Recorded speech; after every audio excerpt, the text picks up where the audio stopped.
How to change the currency in Shopify. Hey everyone, welcome back to my YouTube channel. In this video, I'll show you exactly how to do so. So in this case, I have my store currency to basically set as the United Arab Emirates dirhams. So I just want to change that to become, let's say, US dollar. So in order to do so, it's very simple. So I'm just going to walk you through the steps needed. So first, just log into your Shopify admin and simply click on the settings tab from the bottom left corner.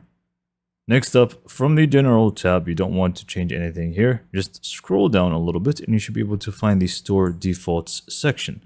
This is going to be where you change your currency, and it's actually going to be the first option here. So you are going to basically find currency display, and you are just going to find the currency that you're currently using.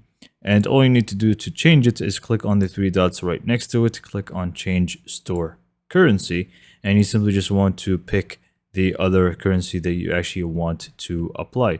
So I'm just going to go for the US dollar, for example, and you can just go ahead and set up a reason if you want to, but I'm just going to skip and click on save. So now that this is actually done, what you want to do is first check whether it's changed or not. So let's just go back to our Shopify store and see the products that we had here. So yeah, we're just going to have them with the proper currency. The only thing that you actually need to do now is readjust every price point that you had for products, because this 720 was 720 with the AED, not with the US dollar. So this is now much more expensive than it should be. So you will need to just go back to your product pages and shipping rates also and update them with the actual price.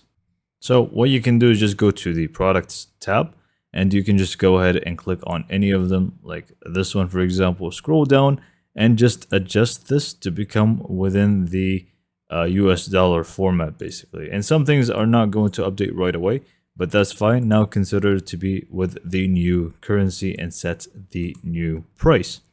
And that's pretty much it for this video. Hopefully you found it to be informative and helpful. And for more information, subscribe to my YouTube channel, and thank you for watching.